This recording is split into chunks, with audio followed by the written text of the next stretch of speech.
All right, good evening, everyone. I have 6 o'clock on the dot, so I'm going to go ahead and call our meeting to order. So good evening, everyone. I'm Jamie Shoplin. I'm chair of the Special Education Citizens Advisory Committee, and I want to welcome everyone to our very first public meeting of the new school year, the 2025-2026 school year. And it's always exciting to come together and start a new year because that means we get a chance to set a new tone for what lies ahead for this next school year. So I'm looking around the room here and really just reminded of something really important, and that's all of you, all of the different voices that are represented here tonight. As we have folks who are parents, our staff and educator participants, we have our Board of Education liaison, we have the Office of Special Education leadership team, or is it department these days? I lose track. And we have community member voices and student member voices as well. So with our collective voice, when we channel all of that energy together, our work can directly shape the outcomes that we seek for students with disabilities in our community.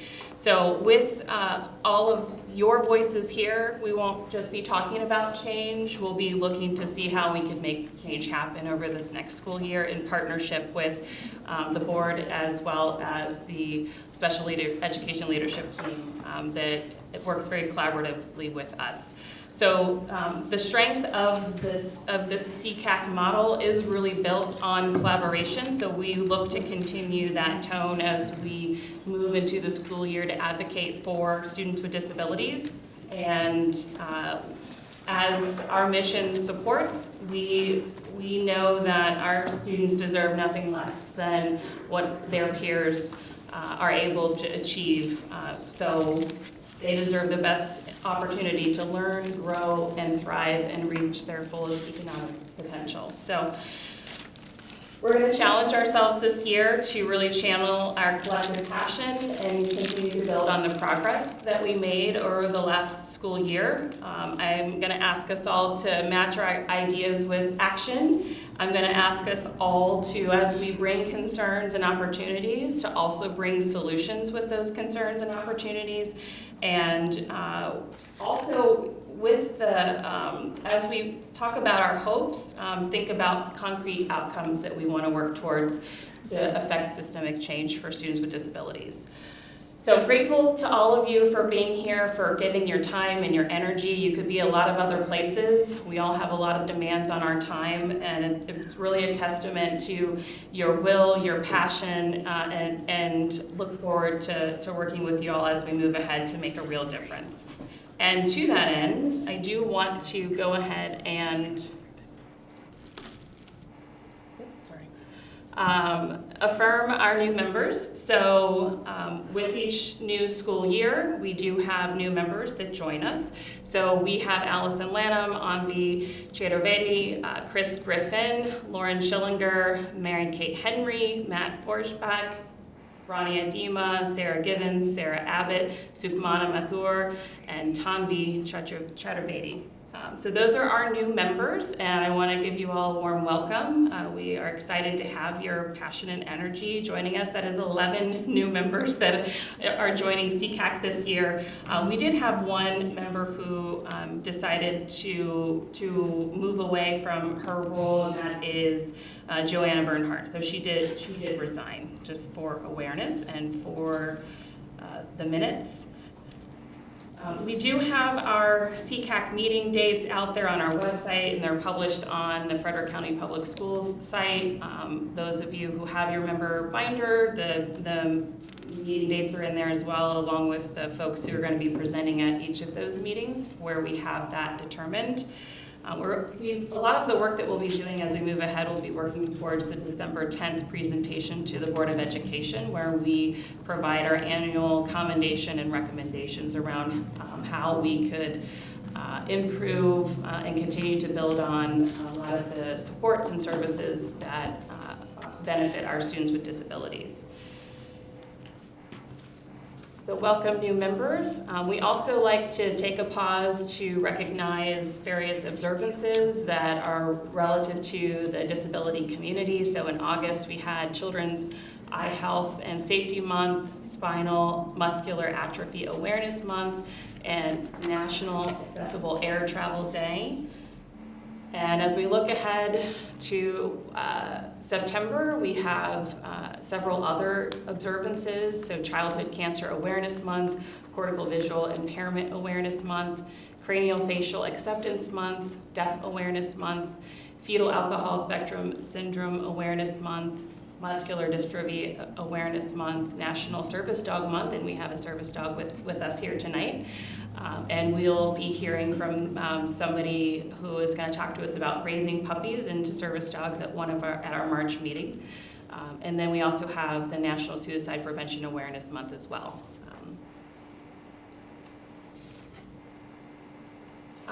And a couple of other just quick updates because a lot's happened since we all last saw each other in May. And I wanted to just share that I did attend on July 1st the County Executive's Disability Pride Ice Cream Social at the ARC and was able to share a few remarks on behalf of CCAC there. And I attended the 35th anniversary of the Americans with Disabilities Act. That was hosted by the Developmental Disabilities Council, and the speaker there, the guest speaker there was Attorney General Anthony Brown. That was a really nice event just to commemorate that and also just to remind us of all of the progress that we still have to make around supporting people with disabilities. We held 5 listening sessions. This is the first time CCAC has ever done this kind of community outreach. So we went to 5 different libraries around the county, Middletown, Brunswick, Thurmont, Frederick, and Urbana. And each of those we built capacity and more engagement and awareness. And want to thank Isa and Grace for helping to get the word out through lots of different channels, text. I even got a voice message, like a recording of that those listening sessions were happening. So that was part of our feedback collection that we'll take into our recommendations that we share later on this year, December 10th. We also, a couple of us attended, Anvi and Tambi, our new student members. They are part of the Ray Foundation, and they did a Century Friendly activity in Urbana, so we attended that, and made sure we had some CCAC representation there. And that's a lot of what happened, and we're gonna, as we move through our meetings, we'll continue to focus on what's next. So we will be, by the time we come back here in September, we will look to have work plans from all of our subcommittees. We will look to have our subcommittees formed and have some understanding of what the priorities and goals will be for those respective subcommittees, working towards broader strategic goals that CCAC has and is working in partnership with Dr. Bingman and Directors Buckley and Teller. All right, so that concludes what I wanted to share in terms of opening remarks. A little bit longer than normal, but a lot has happened since then. Do we have a quorum for approving the minutes? Okay. All right, so we do have to approve our May 19, 2025 minutes. Is there a motion to approve the minutes? Any member can move to approve. That we approve. I move that we approve the minutes. Could you restate that, Amy? I move that we approve the minutes for the last meeting. Okay, so we have a motion on the floor by Amy Kilpatrick to approve the May 19, 2025 minutes. Is there a second? Sarah Scherhofer has seconded that motion. All those in favor, raise your hand. Sure. I can only count. I guess members, right? No. Everybody.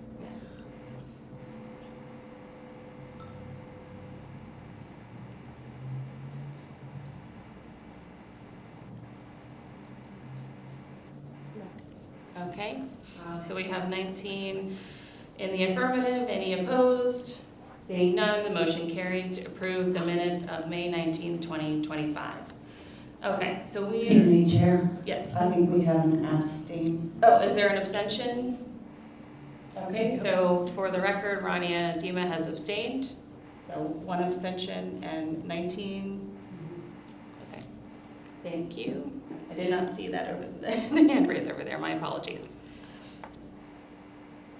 All right, so moving on to the next portion of our agenda, we do have Marty Young here to share with us some information about the Monocacy Foundation. So Marty, I'll turn it over to you. Okay, some And if people you wouldn't came mind in. just turning your mic on. Yeah, I'm used to standing up and talking, so, anyway, there we go. Anybody else didn't get one down there? So we're passing around copies of the flyer, Oh, okay. Anybody on this side? which I believe is also on the screen. Oh, okay, very nice. I am the president of the Monocacy Foundation. We started in 1995. We're a small organization, but we've been able to give out probably over $650,000 since we started. And I'm going to tell you a very short story, and then I'll go over that flyer. Back in the early 90s, I worked for Community Living, which has homes for people and also retirement programs and support services. As you probably know, anyone in that field, if you have someone who has a disability, they have a meeting once a year, at least, where they get to be asked questions like, do you like where you work? Do you like your roommates? Do you like where you live? All those different questions. And back in the 90s, there was a lady there by the name of Millie. She was a young lady, very vivacious. Oh my goodness, she could dance up a storm. She had a good time wherever she went, whatever she did. She worked for Goodwill at that time. And at this meeting, people said, Millie, where do you want to go on vacation? Well, I can tell you that most of the residents back then had no idea what a vacation was. It was like, they didn't know. But Millie did. I want to go to Walt Disney World. No doubt about it. Problem was, she worked at Goodwill. We're talking about a little bit of money. Social Security, just a little bit. Family, there was no one able to help her. So we said, Millie, if you really want to go to Walt Disney World, you're going to have to save your money. We will help you. It's going to take a long time, but we can do it. She agreed, and believe me, she saved her money. The problem is she went $1 over what the government will allow you to keep back then, and the government said, no more benefits for you. Very, very sad. We were going to try to do something, but she was eating dinner at her house with her roommates and with her staff member. She had seizures, and just as she was eating, she had a grand mal seizure. And the food, of course, stuck right here. Paramedics came right away. Our staff member knew what to do, but it was too late. So some years after that, there was a generous couple in Frederick who wanted to give something to Community Living. So they gave 2 buildings downtown. And when I called our CEO to say, do we need these? Do we want these buildings? She said, yes. We're going to start a foundation in memory of Millie so that other residents don't have to not have something that they really want. So that was the start of it. We rented the buildings, we sold them, so that gave us a pot of money. And then we've kind of grown from there. Some of the things that I have to tell you about is we just started the new grant process. And that started on the 15th of the month. It goes until the first Friday of October. It is on our website. We used to do everything paper-wise, but we receive well over 100 applications every year. And our trustees look into every single application. The applications just used to be for Community Living residents and what they needed. But our trustees said there are so many people in Frederick with intellectual and developmental disabilities that we just can't give to Community Living. We got to open it to the population. In order to apply for a grant, they have to be a Frederick County resident. And we do check that because we did have somebody that tried to cheat us. But anyway, you know, we have to be careful with that, make sure they are really Frederick County. They have to have an intellectual, developmental disability. And you saw some a few minutes ago, the fetal alcohol syndrome, you know, autism. We see a little bit of everything. They have to have a financial need, which is very important. We asked about rent and some of their bills because we don't want someone to apply that can afford it, because there's many people in Frederick County who can't afford what they want for their child or themselves. And the last thing is they have to have a need, want, or wish. Now that's pretty easy if you ask parents or the person themselves. Our youngest grantee was younger than a year, and our oldest one was in her 90s. So we see the broad spectrum of people with disabilities and ages. Now, some of the things we will not cover, we've had to change some things as we went along the last 30 years. Home respite is the first one. Everybody needs respite. A couple years ago, we took in respite requests. We got $300,000 worth of requests. And of course, we just couldn't do that. Home improvements, we don't do that unless it's a ramp. And often we try to get somebody in the community, a construction company, to come in and help us. And we've been very grateful for that help.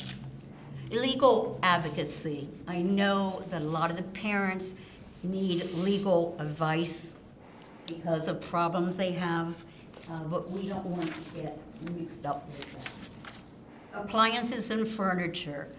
That's another one we do not do or rent. Funeral expenses. Back 28 years ago, we did funeral expenses for 1 or 2 people, but we don't do that anymore.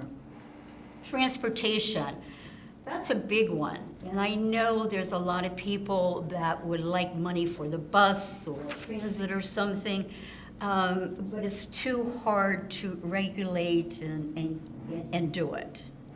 So we try to tell you to, you know, try transit or whatever to get help with that. Car repairs, we won't do that. Electric bikes, because the legal thing with electric bikes, we don't want anyone to get hurt and then sue us. Hearing aids. Oh, we have tried hearing aids and dental expenses over the years. I can tell you that almost every person that we have given money to for dentures or dental work has either not used it or they got dentures and they don't use them. I know one lady, she got dentures probably like 8 years ago. I think she wore them once. She probably doesn't even know where they are now. So we hate to do that when we know there's things that people will use. So that's why we don't do that. One that we just got rid of, which I know a lot of people really wanted help with, was medical and therapy copays. Because I know copays are really a problem, because many of the parents, you deal with OT and speech and everything else. But we were having problems because sometimes insurance would pay for things, sometimes they wouldn't, and trying to get the answers was just very difficult. But some of the things that we do grant is therapeutic horseback riding. Not just 4-H, but there's other places around that. Madison Fields is one of them. There's a couple places that our people love to go. Swimming lessons. We feel that this is very important. As you probably know, those with autism often are not afraid of the water. And they will get into the water and they drown or get seriously injured. So swimming is a big one. There's now 2 or 3 places in Frederick that have opened to do swimming lessons. Summer camps, YMCA, there's some other camps around. Now, With Millie, we wanted to give her a whole vacation. If you apply for a vacation, we're not going to give you a whole vacation. We can help with a child or something like that, but we can't help the whole family. We would love to be able to. It's just not enough money to go around. We give out about 50 to 55,000 every year, but you consider we get over 100 and some applications, and we try to give everybody something if we can. So you can see where it's a little difficult to fully fund all the requests that we get. Music and art classes. Oh, the music classes, I tell you. I have to tell you about this one gentleman. He's 16 now. He plays the drums. We started him in music lessons when he was probably 6 or 7 years old. He's a natural. And he's in a band, and he's getting pretty well known in the area. And I think one of these days he's going to be a professional drummer. And it's so nice to see that, you know. And of course, art lessons. Have you heard of Thrive classes at FCC? It's classes for those with intellectual developmental disabilities, and we do pay for those. And they really like those. So something like for a vacation, going to Hershey Park, Busch Gardens, somewhere like that. You know, we'll pay for tickets like that. Adaptive equipment. We do have a lot of requests for sensory equipment, especially for those who are younger kids. And so we will help with that. Technology, computers. So many of them are much better than I am with a computer, which isn't hard to do. So computers, they just are natural with it. Entertainment, to go to concerts. Metallica, I have a gentleman who loves Metallica. Oh my goodness, that's all he listens to. To send him to a Metallica concert, oh my goodness. Oh, and the monster trucks is another big one. And the wide world of wrestling is another one that is a very popular entertainment thing. Physical education classes at the Y or the different gyms around. We've had people who have gone and they have really helped their physical strength in their body, so we're very happy to help them. Clothing and personal care items. The one that was under a year old, she needed diapers and clothing. And we came through with that. Sometimes special formula they need. Anything like that, we'll try to help. And the last one, which is very important, you said you had a dog, somebody over there. Yes, I have a dog. And some of our residents have had dogs or cats. And some of them live by themselves with their animal. And believe me, they love their animal. They'll do anything for that animal. They won't eat in order for that cat or that dog to eat. So we make sure that they have vet care for the animal. They get the food, medicines that they need. So those are some of the things we do. I gave you the information about emailing and everything. If you have questions, please do the email. The person that will probably answer her name is Rachel. She's the development director, very good. And she has a son with a severe disability. Our trustees are made up of 1 or 2 people in finance. We have parents who have children with disabilities. We have former teachers, and we have actually teachers who are still working for Frederick County, and they work in the special education field. So we have a little bit of everything, because sometimes parents, they hear about a special therapy that is new, and they want to jump in and try it, and we have to go to our experts who are now working with people with disabilities to see if it's going to be something that might help or not. So, any questions? I promise to be short. Yes? What is the average gift amount? Around $500. Sometimes it's over. Horseback riding is $490. Most swim lessons are $375.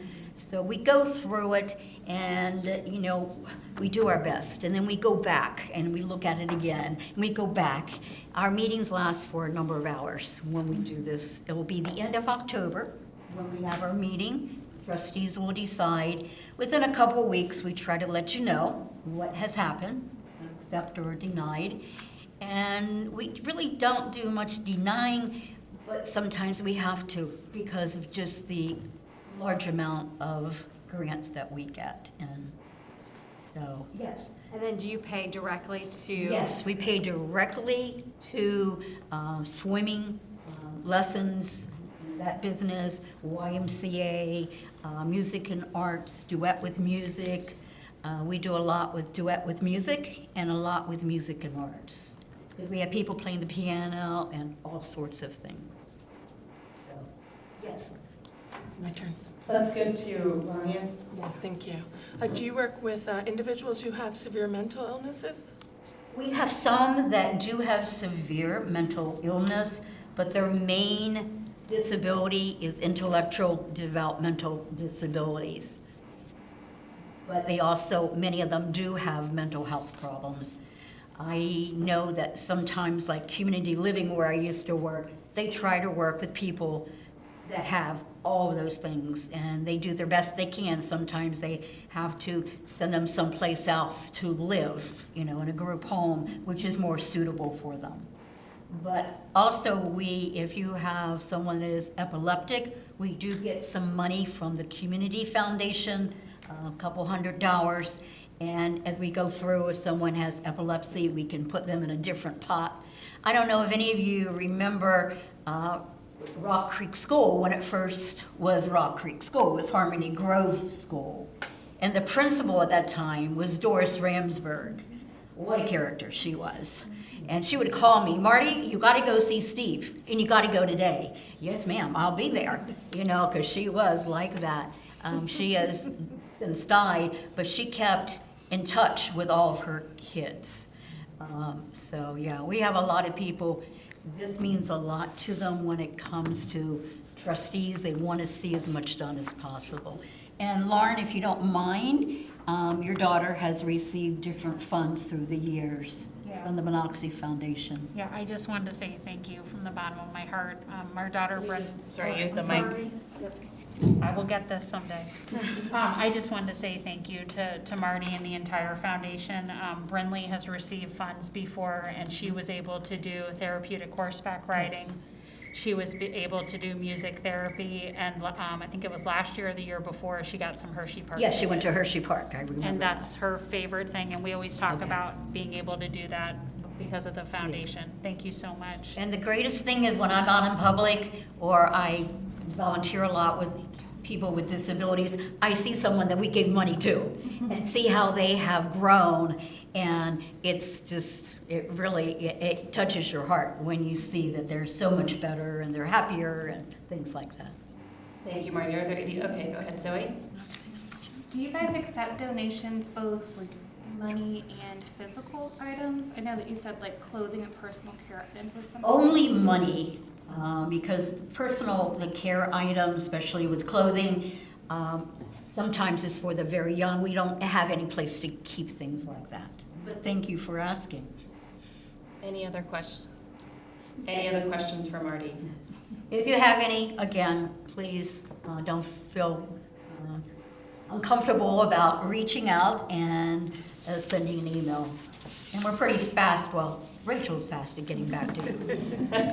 Yeah, so we can email info@themonocacyfoundation.org if you have questions or follow-up, and the grant period is August 15th through October 3rd. And we do not change that October 3rd. It's a Friday, and that is it. Because it takes a week for our trustees to go through all the applications, just for the first time, and then go through again and again. Thank you.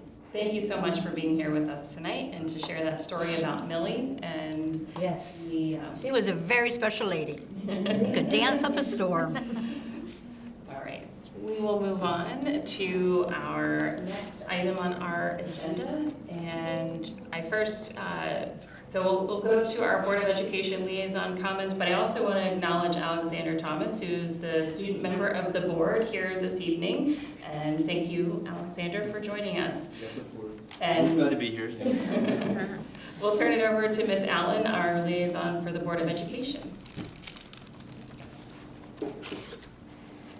welcome back to school. It's kind of hard. I'm still adjusting, and I'm sure, and I'm not even in the school system, so, I was gonna introduce Alex, so let everybody know that he is now our student member of the board, and we look forward to working with him. That's it. So I hope everybody had a great summer, and it's not over yet. Still got a little bit more time. Thank you, Ms. Ellen. All right, we will move on to updates from the Department of Special Education. The director comments. Do you need me to pull up the document? That's okay, I can just read from it. All right, welcome everybody, welcome back. It's great to see some new faces and some old faces and some that were able to be at the meet and greet, so that's wonderful. We are excited that this summer we were able to launch our EdPlan MD system, which focused on IEPs and 504s, and that's going to be our new platform that takes over for Maryland Online IEP. So we are still in that transition phase. We're accessing both platforms at this moment as we're navigating that transition period. But I have to say a huge kudos to our staff who have been amazing during this transition period in navigating those changes. Change is always hard for all of us, so this was a really big shift for them. But we did train over 1,000 staff members this summer. So also a thank you to our department who helped train those staff members on the EdPlan and 504 system. What's super exciting is we brought it to you last year and showed you a little video of the Parent Connect portal, and that is going to be a really valuable resource for you as families to have both current and historical documents of your child's program, either in the IEP section or the 504. So both of those are going to be available. One-stop shop for your case manager's name, your progress reports are going to be sent there, and then also remember it translates into over 26 languages. So a lot of great features that are going to encourage that family and community engagement that we've been seeking. We also trained our administrators because the big difference that we're moving towards this year is that no longer are you going to see IEP notes and prior written notice within the system. We're just going to generate prior written notice, which should be well written, well developed, really outline all those changes to the IEP, and then that will be included in your Parent Connect portal, and that will be in exchange for the notes. So instead of being redundant in our efficiencies for staff, we're just really focusing on that prior written notice. We also then did a presentation to the board on August 6th, and the packet is linked. They're doing something new at the board meetings in regards to how the documents are presented. So it's very lengthy. We call it a packet now. So we directed you to pages 115 through 168, which go through our presentation that we did at the board meeting that night. Some really important information that we had in there were the numbers of students with disabilities we currently have in the system. That's 13.41%. And then number of students with 504s, that's sitting at 7.52%. So it is a little bit of a growing number as we shift, but our enrollment as a district is also shifting. I told Jamie I'm working on a data sheet for this committee next time, so we'll be able to go through those numbers in a little bit more detail, so you'll be able to see the breakdown by different level and those kinds of things. In regards to our audit, we were really excited to share with the public our audit action plan update. Some of the things that we're really, really proud of is a huge thank you to Isa and Grace for opening up that Family Resource Center. We are loving it and excited to expand that this year. We did launch the new online system. We've looked at expanding our specialized programs by adding the RISE programs at our 2 locations. And we do currently have students at our Thurmont Middle School RISE program. We created the Inclusive Continuum Services Guidebook for both staff and families and communicated that. We're continuing to work on that high-quality behavior training, enhancing our compliance tracking, and then also strengthening that collaboration with CCAC. And we couldn't be more grateful. At the board meeting on this exact day, there were CCAC representation, and they were very loudly celebrating, and I personally loved it, so I'll be on again September 10th if anybody wants to come out. In regards to next steps, because we're always looking forward, right? Not just accepting where we are now. We know we need to strengthen and continue to work on our continuum of services within our school district. It will be a constant growth area for us as our population changes. You know that we're working on co-teaching as a district, and that will remain a focus. We always want more resources for families. Family engagement is critical in a student's success, so how do we build upon that? We also want to work on expanding our professional learning opportunities, focusing on our staff well-being and taking care of them, celebrating those small successes along the way, and enhancing our Tier 1 supports through a focus on scaffolding. So lots of great things ahead in the future, but I'm open for any questions that you guys might have. Who has questions? Okay, I see a hand by Miss O'Neill. Go ahead.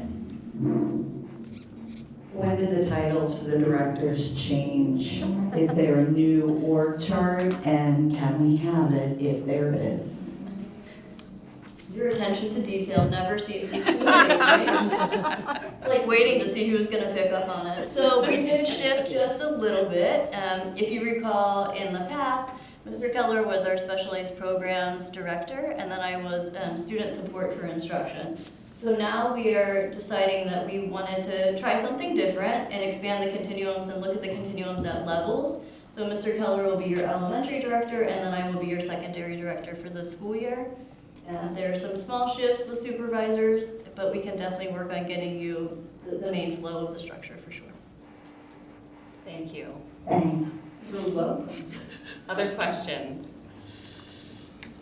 I do just want to mention, I have some documents, I can give them in the group chat that we worked on for the Parent Connect portal, because that's the next phase of training that we need to begin. And I just want us to make sure that we remember that as a parent, you're not going to get that initial email or connection to that portal until a document goes into that portal. So if you haven't received your email yet, don't worry, it will be forthcoming. I know that's like, you want to see it, you want to see what it looks like. So as soon as you have that first meeting and those documents go live, you'll get your Parent Connect ad hoc email, and it'll tell you all those steps. You don't have to remember a password, you just click a link and it's going to directly take you to that resource. And I will say one of the themes that came out through the listening sessions was just the two-way communication. And I do see that EdPlan is going to help with some of the feedback that we heard in the listening sessions. So I'm excited to see what the possibilities are and how this helps, create more connective tissue and give them that one-stop shop of where to go, who the case manager is, and just increase that communication. So. Brooke, yes, you have your hand up. Nope. Well, I despise my Okay. Do you know when training dates will be for families? Are you doing trainings for families on EdPlan? So we haven't set that up directly in regards to if we're going to offer drop-in, supports or what that's going to look like right now, and I'll put it in our chat. We have a flyer that's ready to go so parents can access resources like step-by-step. How do you access the portal? What can you expect? And then I think from there, we've also asked our teachers to embed it when they did open houses, because that's a great time to connect with families. Like, they're already in the building, so have a conversation with them. But I think moving forward, we just need to see how this transition happens and how parents are feeling, modify our resources, and then consider some drop-in sessions of that nature. Some schools we're going to have, and partner actually with Partners for Success, to do some like community center kind of drop-ins, because it's easier sometimes to go within your community. So I think we're still trying to navigate those details. So I actually got my first email today because my kid has a meeting in a couple weeks, and I will say it was beautiful, but it did go to my spam, and had I not had known what EdPlan was from this meeting, I probably would have deleted it and moved on. So, and they hadn't emailed me, it just came through EdPlan. Like, the school's communication came through that, so. Yeah, it was feedback. Once I got into it, the portal's beautiful. And it was much easier to respond and accept the meeting notice and all of that, so. So in the parent guide, it tells you the email address that it comes through. It should come from edplanconnect@pcgus.com. So it tells you to look for emails, but I think what we can add to this is to check your spam. Yeah. That's a great point. Any other questions or comments for Director Buckley? Sounds so official, thank you.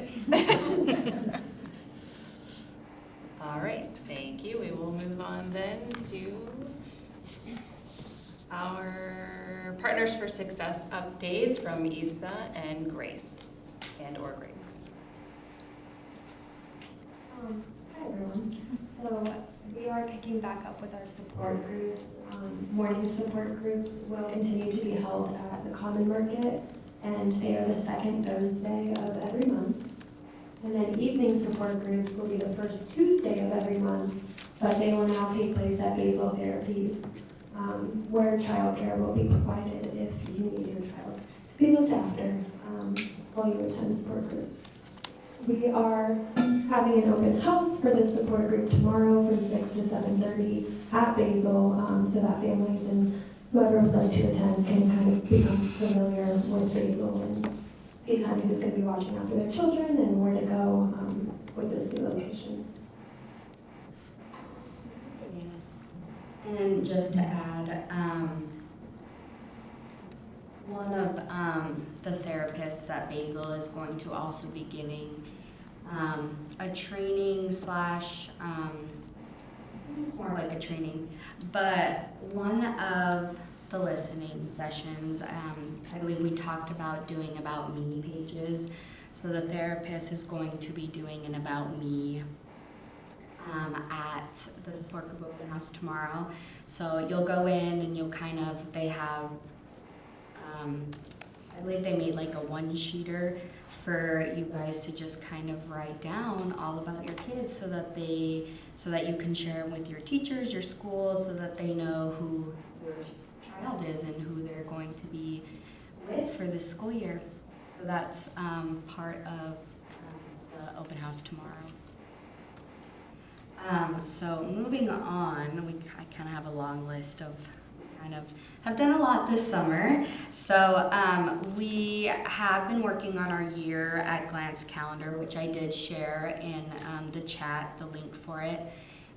It's not totally finished because not everybody works over the summer, and that's okay.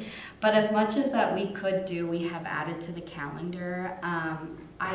It's kind of like a rough draft. I do want to add it to the FCPS Partners for Success calendar, but I don't think they know rights as to who can, with the new platform, I think they're still learning how to add stuff into the calendar and who they can give access to, so we're kind of waiting on that. So this is kind of like our for now. But on our calendar, just to go over some things that we've worked on this summer. So we are going to do another open house of the Family Resource Center, and that is going to be September 26th, and that is from 1:30 to 4 p.m. And this will be how I've kind of shared it to the bars, that it's going to be a back to school night for families to come and see once again the Family Resource Center. And we're gonna have a similar format.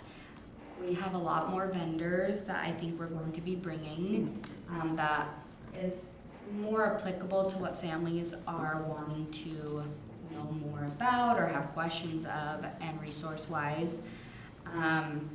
And the children event, like the children activity we're going to do this time is we're going to have therapy dogs come and Frederick Library do 2 read-alouds with the therapy dogs. So that's kind of the setup of that afternoon. So one thing that Grace and I thought a lot about from the feedback from the listening events is we wanted to do a couple virtual workshops with what they've asked, and a big one was inclusivity, and then a lot of trauma-informed. And both of those we're going to do with Brooke and her associates at Parents Place of Maryland. But the first one is going to be an inclusivity training, and that'll be October 17th. And then the trauma-informed one is to be determined for right now. We'll plan a date on that at a later time. So next, and it's funny that she came to talk about the Monocacy Foundation because Julie DeRoner had reached out to us, and September 11th we're going to do a virtual workshop with her to go over how to apply for the Monocacy Foundation. So any families that are unsure of if they qualify or how to go through the application process, we're going to go through that virtually, and we'll send that out shortly as well. And then the next ones we're very excited about. So this upcoming year, we're really trying to target IEP more informed workshops. So with one of our, I always actually forget what she does, her title. Yeah, she's a teacher fellow. I always forget what her title is. But we're doing an IEP series. So October 9th is the first one, and that one is going to be on the parent portal. We're going to talk about communication and then parental rights. And then the next one will be December 2nd, and we will go over goals, services, and then present levels. The next one is February 26th, and we're going to go over ESY and then summer opportunities and those types of transitions from school to summer and what are the options that everybody has. And then the last one will be April 23rd, and that will be on transition, which we are partnering with Mary Kate to do that one.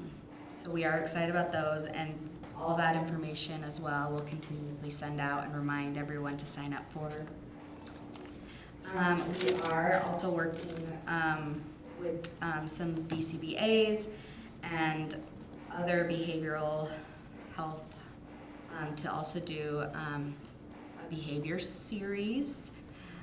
We did one behavior workshop last year, and I think it was very well taken in, and so we want to do a series on this one as well. We don't have any dates set for this one, but we are working. And then my last point, sorry guys, I know this is really long, but we have 2 dates that we are going to add SIB shop younger ages. So the February SIB shop and then the May SIB shop with the Arc of Frederick, we are going to be adding a 4 to 8 section where 4-year-olds to 8-year-olds can join SIB shop.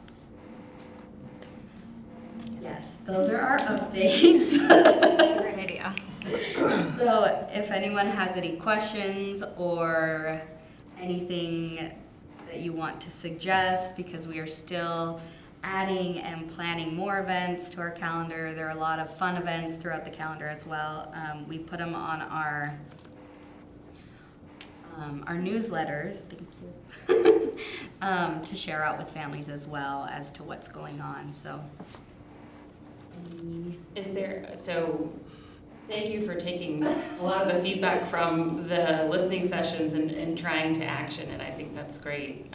Are you still doing the adaptive Halloween event, or? So we would like to, but we just need to connect with the committee. So Okay. we don't have, I guess, a date or anything, when everyone's ready, and we can definitely move forward with that. So. Okay, sounds good. Any questions or comments for Partner for Success? I see Amy Kilpatrick. Go ahead with the mic. Thank you. Regarding the listening sessions, do we have the feedback documentation from that stored somewhere? We do. We do access. We do on Post-it notes, and we'll be synthesizing all of that and sharing it with the broader committee. Okay, great. As part of the recommendation process. Yeah. I see Chris, go ahead. Are you going to have another listening informational session on Appendix A? I know you guys had one a year or two ago. That was very informational and helpful. I just didn't know if that was in the works for the future. Can someone explain what Appendix A is? Can you speak into the mic, please? Oh, okay. Yeah. Sorry, Jean. Yeah, Laura, just let me know, okay? Thank you, Jean. Jeannie would love to explain more. Appendix A. I'm happy to. Appendix A, I think that's a great opportunity for us, and I think being informed as a parent is going to be extremely important. So I think that's something we can go back and talk about a date for, because it would be really beneficial. Appendix A is for students who might need an alternative curriculum, they might need alternative standards, which then leads to a possibility of taking an alternative assessment. And that's a yearly decision that the team makes together based upon current and historical data, both classroom records, parent information, and then outside or evaluations, I should say. So that is a form that is provided to us from the state. Not every student needs to go through the Appendix A process, but we also have other appendixes through the state that we're required to fill out for human reader and those kinds of things. So we love that feedback, so thank you for bringing it. Thank you. Any other questions or comments for Partners for Success? All right, seeing none, oh, sorry, go ahead. Allison. Is the Resource Center always open? And it's in the old Boys and Girls Club, and where's the door? So the Boys and Girls Club is still there, so it'll just be through the doors where the Success Academy kids go through, so just that same door. And it's it's in the same hallway as Child Find is, so we're just on the other side. And yes, it is always open. But sometimes we are at meetings or out of office at schools attending other things, so I would recommend maybe calling first just to make sure we're there. Or emailing. All right, any other questions or comments? Okay. Well, there are really none this time. Sorry about that, Allison. We're gonna move on to the Special Education State Advisory Committee update from Brooke Schmidt, who is its chair and also our Frederick CCAC member. Hi. No updates because we haven't had our first meeting yet, but if anybody is interested in joining, the first meeting will be October 15th from 10 a.m. to 12 p.m. It is an open meeting and they're always held via Google Meet, which I will share the link with Jamie once we have the link created. Do you want to share anything about, I think there was like a joint session. I don't know if everybody was here for that. We're going back to the end of last year. Yes, I came off the best of my head. So the main meeting was a joint meeting with CSAC and all of the CCACs. So anybody that was a CCAC member was interested in joining. We had chairs and co-chairs from across the entire state come together. We did a couple big presentations on what CCACs are intended to look like or how the state envisions that they look like, and how to serve on a CCAC, some tips on being an effective advocate. And then we did launched on the Parents Place of Maryland, so ppmd.org. We have a portal on there now that houses all of the CSAC documents so that we're not having to jump through the hoops of MSDEs going through approval and getting it posted on our website. So there's a portal under our resource tab that you can click CSAC and all of our presentations. So when Dr. Hickman came and did blueprint presentation, that one's on there. When they did the SPP data overview in January, that will be housed on the site as well. Thank you. Brooke, any questions or comments related to CSAC?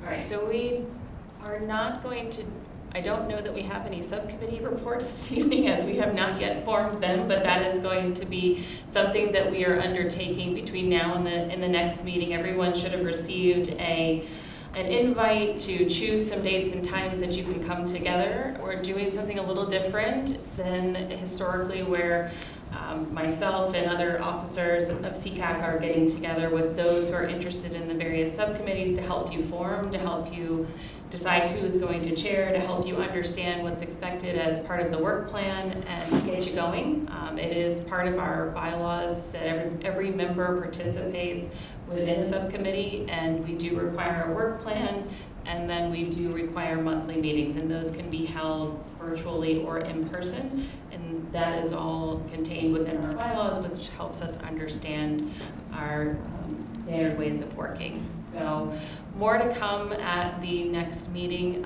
Just of note, we do have an ad hoc policy and legislative subcommittee that is new that we're looking to form. There's a lot that's happening at the state level and even the federal level, along with what's happening locally that impacts students with disabilities in our county, and there's a lot to pay attention to. The blueprint implementation legislation that's happening in Annapolis, so we felt that there should be a concerted focus on this, and we'll be looking to form folks into a subcommittee around it.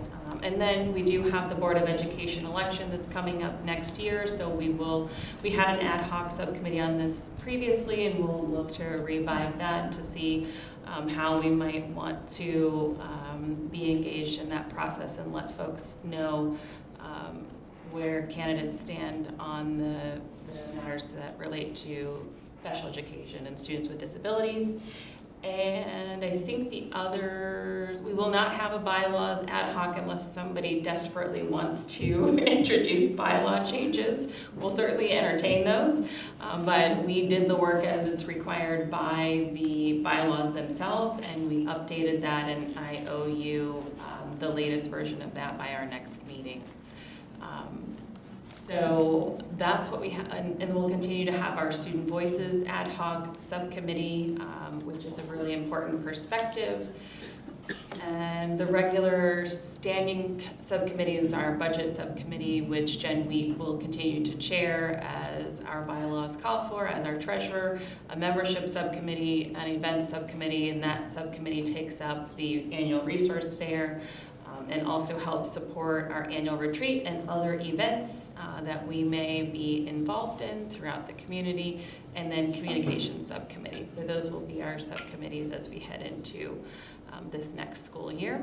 And of course, if other things come up and we need or decide that we need an ad hoc, that can certainly be suggested to myself and Tara. And I don't believe we have any unfinished business because we took care of the minutes. Are there any new items that anyone would like to bring forward this evening for discussion? No, we will move into hearing from member voices. Yes, Laura, Ms. O'Neill. I'd like to raise the matter of possibly creating an ad hoc subcommittee for staff appreciation, that we may form an ad hoc subcommittee to come together to have CCAC do a first annual staff appreciation celebration that we may present in May. It would be a nomination going across the entire county that we would support. Other counties do this: Calvert, Caroline, Charles, and Washington. It's a great idea. I would suggest that the events subcommittee take that up in lieu of an ad hoc. Works for me. Okay, thank you. All right, so we'll go, for those of you who are new to CCAC, we do try to provide a little bit of time for each of the perspectives that are represented within the committee to share anything that might be of interest to not just committee members here, but those who may be listening in the recording later on. You can talk about your personal story, but this isn't really the forum to sort of get into the weeds of your individual circumstances. You know, we want to respect privacy and the integrity of whatever that IEP relationship is, and there's a process. If you need further support, and you can always talk to, Dr. Bingman or either of the directors who are here after a CCAC meeting, or reach out to them directly if you need support. So with that caveat, are there any parents that would like to share anything from your perspective this evening? CCAC members. Allison. Okay. Hi, I'm new here. My name is Allie Lanham. I have two children in FCPS with special needs and one without special needs, and then in total I have 4 children, one of which is my oldest, who's in the RISE program at Whittier. He's one of the first 3 that I joined, and it's gone very, very well, and I'm always happy to talk about his experience. However, I missed the listening tours, and so I wanted to put a food to thought that maybe there could be conversations about how a child's special education day starts on the bus, and how we can have more communication between special education, FCPS, and transportation special education. Thank you. Well, I love that you brought that up because we just talked about that. So if, as some of you are new to CCAC, we have a monthly touch point, myself and Tara and Laura and Jen, if she's available, with Dr. Bingman and the directors. And we were just talking about having somebody either come and talk about transportation, or to, if we have specific questions, we might be able to send those off and get those answered. So that did come up in our listening sessions and has come up in prior years from various CCAC members. So that is on our radar, and we will come with more information and or someone to present some information around that. So thank you. I see Ashley, go ahead. Are you a parent? We're gonna go, okay. No, can I respond to that? Sure. Okay, I just wanted to say that for the first time ever, I had a bus driver today ask for plans about students and time to meet with our special education staff. So, you know, we might not have like a system-wide thing, but I just wanted to share that celebration that happened at my school today. That's really great. Thank you for sharing that. All right, other parent members. I see Tara. I'll give you I just wanted to share a celebration. I have 4 kids in 3 different schools, and they all made it. My child with the highest level of needs has been on time every day for his new high school. This is huge. Gigantic even. And they're all trying new things this year. And the staff, we worked over the summer with transitioning to our high school, and the staff have come up and shown up, and everything they've said they would do has happened. And my son is coming home trusting school again, and that's a win for our county. So I just wanted to share that. Wonderful, thank you, Tara. Anyone else? Any other parent members? I'll just share for me personally, I got a series of welcome emails, which was wonderful and not something I had experienced previously. And they did mention in red letter, you haven't had your IEP meeting yet, so you don't have the parent plural yet, so don't worry. They were helping manage my expectations. So it was a very positive experience, just getting those welcome emails and getting introduced to the new case manager and all those things. So that was nice. All right, shall we move on to community members? Any community members would like to share anything this evening? I'll share. We have Rania Dima. So, do you want to turn on the microphone for me? You need to. Okay, thank you. So I am both blind and with profound hearing loss, so thank you, Laura.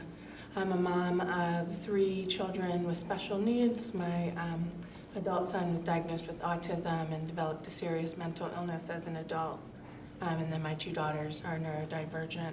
I just wanted to point out, as we go about this year doing the work, making sure we're looking out for the children, to also make sure that we think about the parents who have disabilities and how they access the school system and all of the information that comes to us, because I know that the more we are involved as parents, whether we're disabled or not, the better outcome our children have. So I just wanted to throw that out there, because I've found a lot of challenges being able to get all the information that I can in order to support my children, given my own disabilities.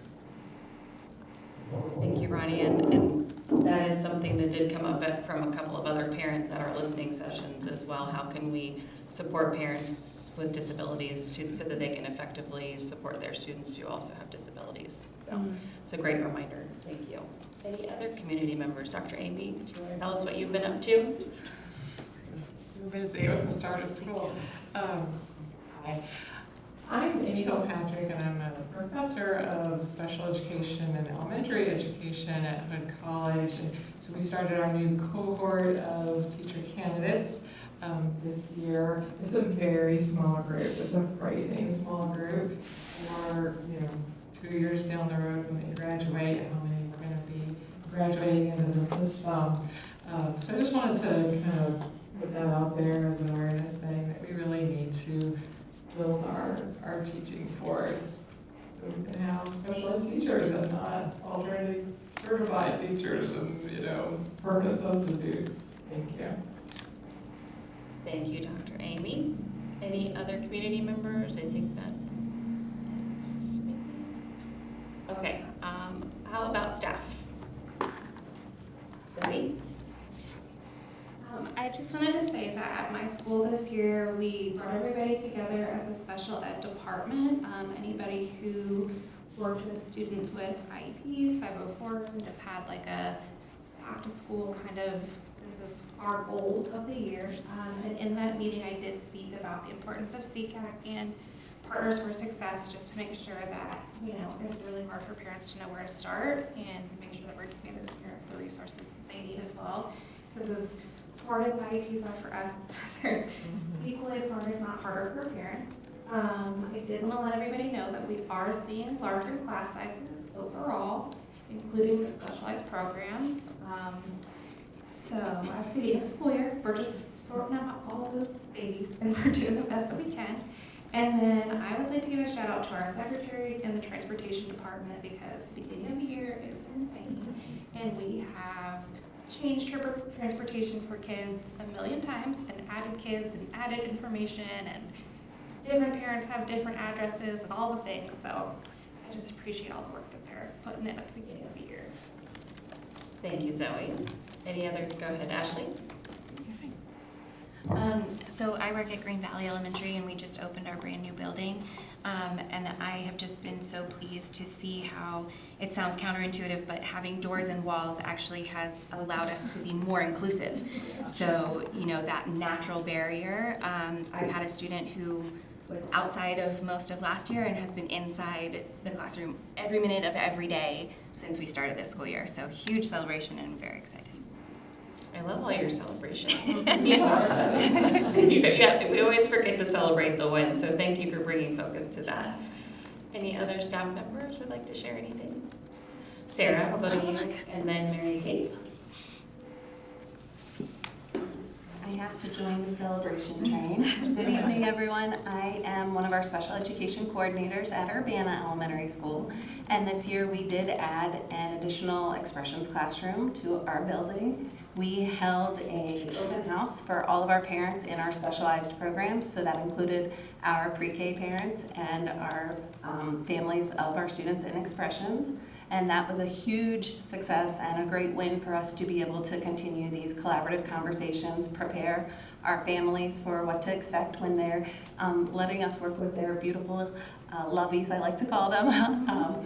So we had that. We've created a guidebook for our program at our school, again, to have something to reference and to give the resources to our families. We are also doing our bus training this week with our special education bus staff. So that's just another way we are trying to continue to support our families and our students. We have so much growth that we can continue to do, but every time I attend one of these meetings, I take a little piece back that I, put into action there on the ground in our building. So thank you for always allowing me to be here. Love that. That's wonderful. Thank you so much, Sarah. All right, Mary Kate. Hi, I'm Mary Kate Henry. I'm the secondary transition teacher specialist, and I just wanted to share that I'll be sharing out, we're going to be doing monthly informational sessions, and I've created the year calendar, and I'll be sending that out, so please look for it. I'm trying to cover a variety of topics, and if anyone has any suggestions, I'm open.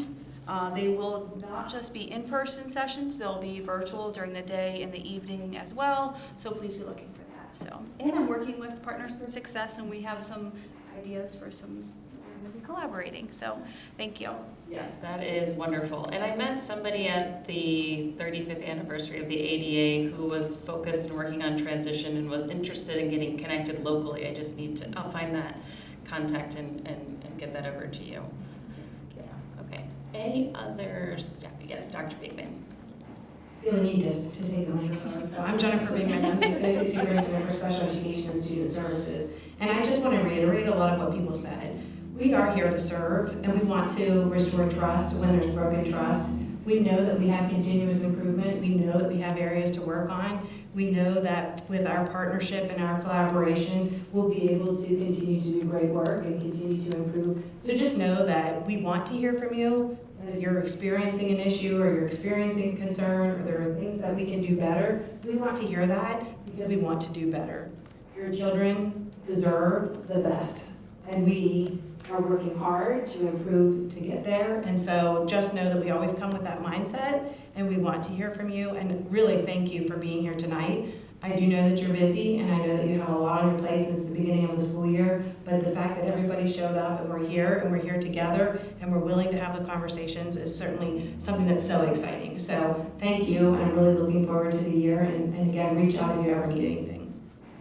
Thank you, Dr. Mingman. And I hope many of you plan to attend some of the Board of Education meetings, and you will see firsthand this leadership team go after families and talk to them, and they really want to get to the root of what's going on and see how they can help support. And I've seen that with my own eyes, and it's just really heartwarming to know that we have that kind of support and leadership within our county. All right, any other staff? Let's go to our student members. Any of our student members want to share anything?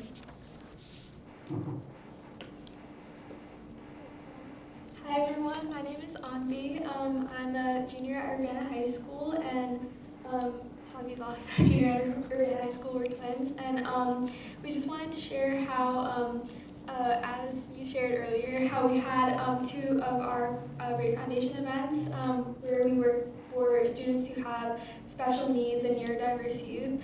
And we had many volunteers come in and join us, and we created various care packages for students, sensory-friendly care packages, and we also had various stations, and we would like to say that it was pretty successful, both the events, and for the upcoming school year, we're trying to plan some other educational sessions in the elementary and middle schools for students to kind of, students who don't have special needs to kind of like get more awareness about their peers who have special needs. So we're trying to work with special education coordinators at the middle schools and elementary schools. So that's very much in like the planning stage still, but yeah, we're working on that, so thank you. Thank you, Anvi. Anvi, anything, did she cover it, or are you, okay. All right, well, thank you all so much for everything that you've shared this evening, and I don't believe we have anyone for public comment, and we didn't receive anything in email either, I don't believe. Okay, so our next meeting will be on September 15th, 6 to 8 here in the boardroom, and delighted to have Dr. Dyson join us at our next meeting, and hope to hear what he's thinking for this next school year, and that there may be anything that we can glean from that we may want to take into consideration from a recommendation perspective. So that will be what we have on deck for September 15th, and then we'll also come back with our work plans and subcommittees formed to the extent that we can get that sorted out. That is it for this evening. I will entertain a motion to adjourn. I see Brooke has raised her hand. I'll make a motion to adjourn. So moved. All right, we are adjourned.